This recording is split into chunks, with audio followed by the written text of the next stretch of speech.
Hope ఏమిటంటే నీకు మంచి రోజులు వస్తాయి, అప్పటి వరకు నువ్వు ఓప్ ఆగమాపాయనో నిత్యాహ తాం స్థితిక్షస్వ భారత. ఇవి వస్తాయి పోతాయి. కాకపోతే ఈ రావడం పోవడం అనే మధ్య కాల వ్యవధి ఉందే, అక్కడ నువ్వు ఓర్పు వహించాలి. ఇవాళ రేప ఎల్లుండ, ఒక నెల, ఒక సంవత్సరమా? దీనికి గతంలో చాలా మంది ఉదాహరణలు.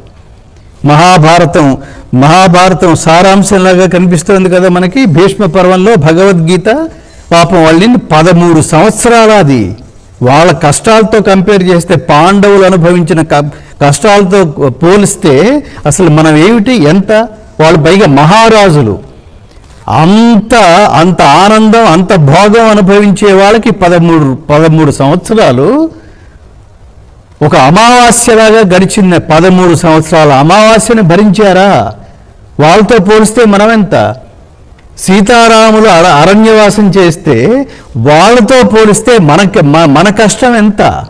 ఇలా పోల్చుకోవడం ద్వారా, ఇలా మంచి గ్రంథాలు చదవడం ద్వారా మనకి ఆత్మస్థైర్యం, ఆత్మశక్తి మరింత పెంపు.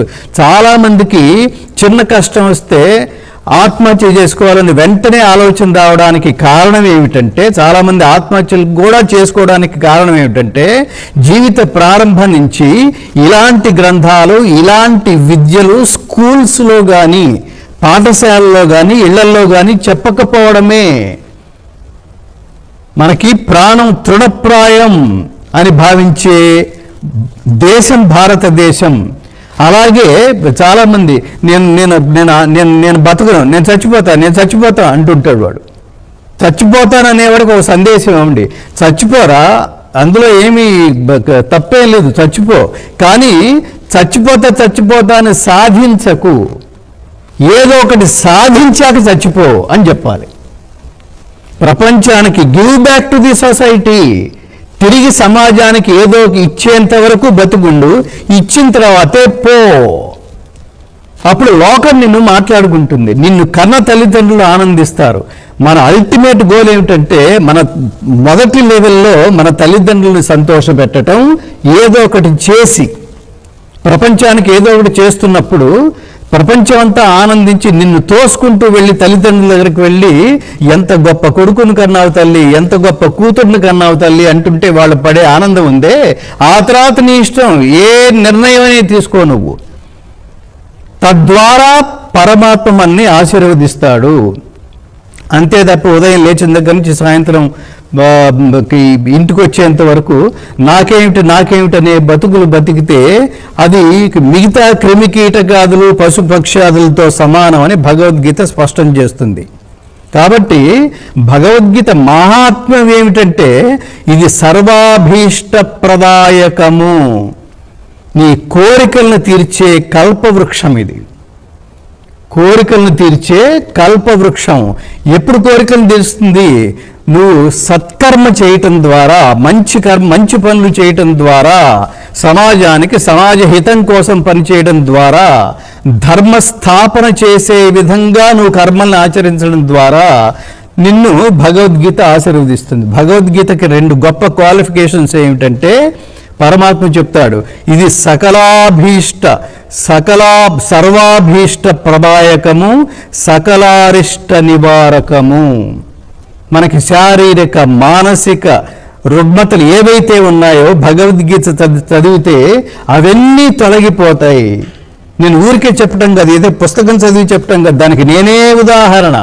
భగవద్గీత అనే గొప్ప ప్రాజెక్ట్ని చేతిలో తీసుకుని 9 సంవత్సరాలు ఈ ప్రాజెక్టులోకి వెళ్తుంటే, ఎప్పటికవుతుందో ఈ ప్రాజెక్టు తెలియక నా ఆదాయం అంతా ఆగిపోయి, భగవద్గీత కోసం ఉద్యోగం మానేసి ఈ ప్రాజెక్టులో ఉంటున్నప్పుడు అసలు ఆదాయం లేకపోతే ఇల్లు ఎలా నడుస్తుంది? ఆదాయం లేకపోతే ఈ భగవద్గీత అనే కొన్ని కోట్ల, దాదాపుగా 10-15 కోట్ల ప్రాజెక్టు ఎలా నడుస్తుంది? ఇదంతా గాల్లో పెట్టిన దీపంలాగా. దీనికి ఆన్సర్ దొరకని టైంలో నేను కూడా ట్యాంక్ బండ్ మీద అటు ఇటు తిరిగా ఆత్మహత్య చేసుకుందామని. అలా తిరిగినప్పుడు భగవద్గీత చదివితే ఏమొస్తుందంటే దానికి నేనే ఉదాహరణ.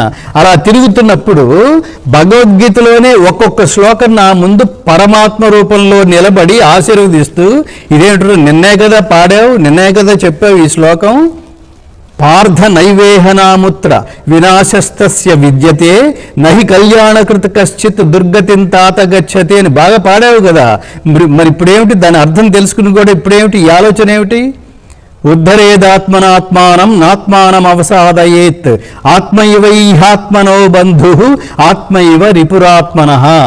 మనిషికి మనసే మిత్రుడు. అంటే నీ ఆలోచన విధానమే నీకు మిత్రుడు, నీ ఆలోచన విధానమే నీకు శత్రువు. కాబట్టి పరమాత్మ ఉనికి, కనిపించని పరమాత్మ ఉనికిని గుర్తించి గ్రహించి ఆయన ఆశీస్సులు పొందే పేరుతో ఆయన్ని చేరుకునే పదాన్ని మోక్ష పదం అంటున్నాం కదా, అంత శక్తి నీకు ఇస్తే దాన్ని ఏంటి ట్యాంక్ బండ్లో దిగుతావా, ఏమనుకుంటున్నావురా నువ్వు అని పరమాత్మ తిట్టినట్టుగా అనిపిస్తే ఒక్కొక్క శ్లోకం బయటకు వచ్చి మనలోంచి కదా. భగవద్గీత అందుకు చదవాలి, మానసిక స్థైర్యం కోసం చదవాలి. ఎప్పుడు సమస్య వచ్చినా గుర్తుపెట్టుకోండి నాన్న, ఎప్పుడు మీకు సమస్య వచ్చినా, ఎప్పుడు స్ట్రెస్ వచ్చినా, ఎప్పుడు సందేహం వచ్చినా భగవద్గీతలో ఏ శ్లోకం మీరు మొత్తం చదివేస్తే ఆ సందేహం ఆ శ్లోకం ద్వారా మీ సందేహం నివృత్తి జరుగుతుంది, మీ సందేహం క్లియర్ అవుతుంది. అందుకని భగవద్గీత చదవాలి. ఎప్పుడు? బాల్యం నుంచే, చివరిలో కాదు. నా రిటైర్మెంట్ ప్లాన్ చేసుకున్నానని అనద్దు. ఎందుకంటే 60 ఏళ్ళ తర్వాత నేను ఇవన్నీ చదువుదామని చాలా పుస్తకాలు కట్ట తెచ్చి నేను ఇంట్లో పెట్టుకున్నానండి, అప్పుడు చదువుతానంటే రేపు ఉండాలి కదా నువ్వు అంటాడు కర్ణుడు.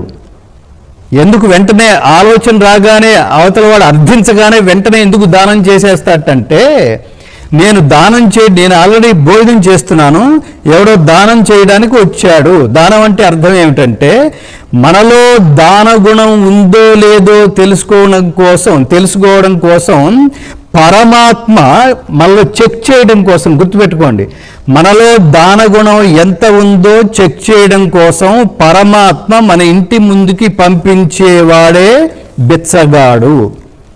వాడు ఏమంటాడు తెలుసా? బాబు అయ్యా ధర్మం చేయండి బాబు. ధర్మం చూసారా, దానికి ఏమని పెట్టారు? బిచ్చం అని పెట్టలా, ధర్మం అని పెట్టారు దానికి. అంటే నీలో ఉన్న ధర్మ గుణాన్ని పరమాత్మ పరీక్ష చేయడం కోసం మన ఇంటి ముందు నిలబెట్టిన వాడే భిక్షగాడు. కాబట్టి ఆ ధర్మ మార్గంలో వెళుతున్నప్పుడు మీకు ముళ్ళబాట కూడా పూలబాట అవుతుంది. కాబట్టి పరమాత్ముడు చెప్తుంది సర్వాభీష్ట ప్రదాయకమైన సకలారిష్ట నివారకమైన భగవద్గీతని ఖచ్చితంగా జీవిత ప్రారంభంలో మనం చదివి తీరవలసిందే.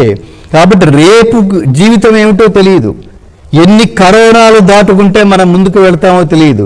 అందుకని మీరు మంచి పని చేయాలనుకుంటే ఈ రోజే ప్రారంభించండి. భగవద్గీత చదవని వాళ్ళు ఎవరన్నా ఉంటే, ప్రారంభించని వాళ్ళు ఎవరన్నా ఉంటే ఈ రోజు నుంచే ప్రారంభించండి. మా భగవద్గీత ఫౌండేషన్ భక్తి ఛానల్ వీళ్ళందరూ మా ఇద్దరు ప్రధానమైన సంకల్పం, ఈ భక్తి మార్గం ఎవరు ఉపదేశించినా వాళ్ళందరి సంకల్పం దాన్ని చదవండి, అర్థం చేసుకోండి, ఆచరించడానికి ప్రయత్నించండి. మిమ్మల్ని చూసి ఎంతమంది స్ఫూర్తి పొందుతారో చూడండి. ఇవాళ మీ తల్లిదండ్రులు ఎంత గొప్పవాళ్ళు మీకు తెలియదు. అది పిల్లలకి ఏం చదవాలో ఏం చేయాలో ఏమీ తెలియదు. ఎందుకంటే బాల్య దశలో ఎలా ఉంటుందంటే యాటిట్యూడ్, ఆలోచన విధానం ఎలా ఉంటుందంటే ఆటపాటల మీద ఉన్న శ్రద్ధ చదువు మీద ఉండదు. అంతే కదా, మనం చూస్తుంటాం. ఈడ్చుకుంటూ స్కూల్కి వెళ్తాం, అదే ఇంటి బెల్లు కొట్టగానే పరిగెత్తుకుంటూ వచ్చేస్తాం. ఏమిటి ఆనందం, ఏమిటి వెళ్ళేటప్పుడు, ఏమిటి ఈ బాధ, ఏమిటి మొత్తం మోసుకుంటూ. అంటే చూడండి యాటిట్యూడ్, మన ఆలోచన విధానం ఎలా ఉంటుందో చూడండి. అదే జాగ్రత్తగా గుర్తుపెట్టుకోండి. అదే మనం స్కూల్ టైం అయిపోతుందమ్మా, తొందరగా అన్నం పెట్టండి, తొందరగా టిఫిన్ పెట్టండి క్యారేజీలో అని ఏ పిల్లాడన్నా అడగటం చూస్తామా? ఎవడో ఒకడు ఉంటాడు. నా తమ్ముడు ఉన్నాడు, వేణుగోపాల్ అని ఉన్నాడు. వాడు ఇప్పుడు హీరో పవన్ కళ్యాణ్కి వాడు PRO. వాడు ఆ స్థాయిలో ఉన్నాడు. వాడిని చూసి నేను చిన్నప్పుడు ఏం ఆశ్చర్యపోతుండేవాడిని అంటే, నేను కూడా ఇదే కేటగిరీ. ఇవాళ ఏంటి వర్షం వచ్చిందా, చెట్లన్నీ పడిపోయినాయట. నేనేమిటో చెప్పడం, చెట్లన్నీ పడిపోయినాయట, స్కూల్కి అడ్డంగా ఉన్నాయట. ఇవాళ స్కూల్ ఉండదమ్మా అనేవాడు నేను. అదే టైంలో పక్కన కూర్చుని వీడు మూలుగుతూ ఉండేవాడు, ఏడుస్తూ ఉండేవాడు. నువ్వెందుకు ఏడుస్తున్నావు, స్కూల్కి ఇవాళ ఇంత పెద్ద వర్షంలో అసలు స్కూల్కి వెళ్ళే అవకాశం లేదు కదా అంటే, లేదు నేను వెళ్ళి ఒకసారి చెట్లు పడిపోయినా లేదో నేను చూసొస్తాను అనేవాడు. ఇదేమిటో వీడు స్కూల్కి హాలిడే వస్తున్నా కూడా వీడు ఆనందించకుండా చూసొస్తే ఏం చేస్తావరా అని, చెట్లు లేకపోతే స్కూల్కి వెళ్తాను అనేవాడు వాడు. స్కూల్కి సెలవు ఒకటే ఇంట్లో ఇద్దరు క్యారెక్టర్లు చూడండి. స్కూల్కి హాలిడే ఇస్తే సంతోషించేవాడు ఒకడు, స్కూల్ ఉంది అంటే బాధపడేవాడు ఒకడు, స్కూలు వెళతానని గొడవ చేసేవాడు ఒకడు. ఈ యాటిట్యూడ్ ఎప్పుడైతే మన జ్ఞానం వైపుకి ఉత్సాహంగా, ఇది గుర్తుపెట్టుకోవాలి, జ్ఞానం వైపుకి ఉత్సాహంగా వెళుతూ ఇవాళ ఒక్క పేజీగా చదువుదాం మహాభారతం, లేదా ఒక్క శ్లోకం అన్న చదువుదాం భగవద్గీత అని అనుకుంటే మన జీవితాలు, మన జన్మలు చరితార్థం అవుతాయి. ఇవాళ మనం చదువుకోబోతున్నది క్షేత్రజ్ఞ విభాగయోగము. క్షేత్రం అంటే భూమి. మామూలుగా మనం మాట్లాడుతున్నాం, మా వ్యవసాయ క్షేత్రానికి వెళ్ళాం అని మాట్లాడుతుంటాం కదా, అది క్షేత్రం. చాలా సింపుల్గా క్షేత్రం అంటే భూమి. ఇక్కడ ఉపయోగిస్తున్న క్షేత్రం ఏమిటి? క్షేత్రం అంటే శరీరం అని అర్థం. దీన్ని కూడా క్షేత్రము అన్నారు. ఈ క్షేత్రం క్షేత్రజ్ఞ విభాగయోగము. క్షేత్రజ్ఞ క్షేత్రజ్ఞుడు అంటే దీని గురించి తెలుసుకున్నవాడు. ఇది చాలా మోస్ట్ ఇంపార్టెంట్ సబ్జెక్ట్ అన్నమాట. ఏదైతే ఇంపార్టెంట్ సబ్జెక్టు వాటిని వదిలేసి మిగతా ఎంటర్టైన్మెంట్ సబ్జెక్టుల్లోకి వెళితే జీవితం తాత్కాలికమైన ఆనందం ఉంటుంది తప్ప శాశ్వతమైన ప్రయోజనం ఈ జీవితానికి ఉండదు. మన ప్రారంభంలో చెప్పుకున్నాం, సరదాగా వచ్చిపోవడం కోసం ఈ భూమి మీద టైం పాస్ కోసం రాలేదు, ఏదో తిరిగి సమాజానికి ఇచ్చిపోవడం కోసం, టైం స్పెండ్ చేయడం కోసం వచ్చాం. Spend your valuable time on valuable works. మీ విలువైన సమయాన్ని విలువైన పనుల కోసం ఉపయోగించాలి. ఆ పనులు ఎలా ఉండాలంటే, నువ్వు చేసే పనికి నువ్వు ఐకాన్గా మారిపోయేట్టుగా ఆ పనుల్ని డిశ్చార్జ్ చేయాలి. పండిట్ రవిశంకర్ అనగానే సితార్ అని మాట్లాడలేదు, బిల్ గేట్స్ అనగానే ఆయన కంపెనీ మైక్రోసాఫ్ట్ అని మాట్లాడలేదు, భగవద్గీత అనగానే మాలాంటి వాళ్ళకి మొట్టమొదటి ఘంటసాల గారు అని మాట్లాడలేదు, కృష్ణుడు అనగానే భగవద్గీత అని అంటలేదు. అట్లా ఒక మనిషి పేరు చెప్పగానే ఆయన ఈ పని చేస్తుంటాడు కదండి అని మాట్లాడేట్టుగా మనం పనులు చేయాలని చెప్తుంది. కాబట్టి క్షేత్రజ్ఞ విభాగం అంటే, క్షేత్రం అంటే ఈ శరీరం గురించి, క్షేత్రజ్ఞుడు అంటే ఈ శరీరం గురించిన అవగాహన ఉన్నవాడిని క్షేత్రజ్ఞుడు.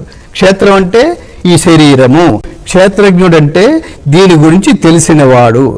కాబట్టి ఈ రెండిటి స్వభావాలని భేదాలని వివరించటం వల్ల ఈ అధ్యాయానికి క్షేత్రజ్ఞ విభాగ యోగం అని పేరు వచ్చింది. ఇందులో ఉన్న ప్రధాన అంశాలు ఏమిటంటే, క్షేత్రజ్ఞుల యొక్క స్వరూపము, దాని వివరణ, ఇదంతా చెప్పాడు పరమాత్మ. అలాగే జ్ఞానగుణముల వర్ణనము, జ్ఞానం అంటే ఏమిటో చెప్తాడు. చాలా మోస్ట్ ఇంపార్టెంట్ శ్లోకాలు, అతి ముఖ్యమైన శ్లోకాలు. మన జ్ఞానం అంటే ఏది పడితే అది మాట్లాడేసుకుంటూ ఉంటాం. వాడు చాలా జ్ఞానస్థుడురా అంటే ఏదో ఒక మా లౌకికమైన విద్యలకి సంబంధించి వాడికి కొంత అవగాహన ఉంటే, కాస్త ఏమాత్రం కొంచెం ఎక్కువ అవగాహన ఉన్నా వాడు మంచి జ్ఞానస్థుడురా, వాడు ఫిజిక్స్లో మంచి జ్ఞాని, వాడు కెమిస్ట్రీలో మంచి జ్ఞాని. ఇవన్నీ మారిపోతుంటాయి. ఫిజిక్స్ కెమిస్ట్రీలు ఎప్పటికప్పుడు సంవత్సరం కొత్త ఇన్వెన్షన్స్ ఉన్నప్పుడల్లా ఇవన్నీ ఈ ఈక్వేషన్స్ అన్నీ మారిపోతుంటాయి. కానీ ఏది చదువుకున్న తర్వాత ఈక్వేషన్స్ మారిపోవు, ఎమెండెంట్స్ ఉండవు, ఫస్ట్ టెస్ట్మెంట్లు సెకండ్ టెస్ట్మెంట్లు ఇట్లాంటివి ఏ ఉండవు. భగవద్గీత ప్రారంభమైనప్పటి నుంచి ఈ రోజు వరకు ఒకటే పరమాత్మ ఏది చెప్పినా అది సర్వకాల సర్వావస్థల్లోనూ మార్పుకి గురి కాదో దాని పేరు జ్ఞానము. దాని వివరాలు ఈ అధ్యాయంలో చెప్తాడు. అలాగే ప్రకృతి పురుషుల వర్ణనము. ప్రకృతి అంటే ఏమిటి, పురుషుడు అంటే ఏమిటి, ఇవన్నీ చాలా స్పష్టంగా చిన్న పదాలతో. కర్మ అంటే ఏమిటి తెలుసుకోవాలి. కర్మ అంటే ఏమిటి, నీ పని. ఈ పనులు అందరూ చేస్తాయి. సృష్టి అంతా, సృష్టిలో ఉన్న జీవరాశులన్నీ దేని పని అది చేస్తూ ఉంటుంది. కానీ ఇక్కడ కర్మయోగం ఎందుకన్నాడంటే, పరమాత్మను చేరడానికి ఏ పని ద్వారా వెళతావో ఆ పనిని మాత్రమే కర్మయోగము అంటాడు. కాబట్టి చిన్నవన్నీ తెలుసుకోవాలి. కాబట్టి జీవితం ప్రారంభ దశలోనే తల్లిదండ్రులు గౌరవించడం, గురువుల్ని గౌరవించటం, సేవించటం, మంచి జ్ఞానాన్ని సంపాదించటం, సంపాదించిన జ్ఞానాన్ని తిరిగి లోకానికి ఖర్చు పెట్టడం, తిరిగి ఇవ్వడం కోసమే వచ్చాను తప్ప మనం దాచుకోవడం కోసం రాలేదు. ఇలా దాచుకునే యాటిట్యూడ్ కనుక డెవలప్ అయిందనుకోండి, కొంతకాలం తర్వాత దాచుకున్నది మాత్రమే ఉంటుంది, నువ్వు ఉండవు. అప్పుడు ఏమైంది? అదంతా వృధా అయిపోలేదు కదా. అన్నీ ఇక్కడే వదిలేసిపోతాం, అన్నీ ఇక్కడే వదిలేసిపోతాం. అలెగ్జాండర్ చక్రవర్తి కూడా మాట్లాడాడు అదే మాట.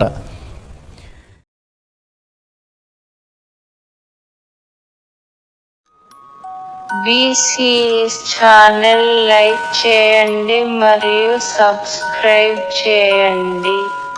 పక్కనే ఉన్న బెల్ బటన్ పై క్లిక్ చేయండి.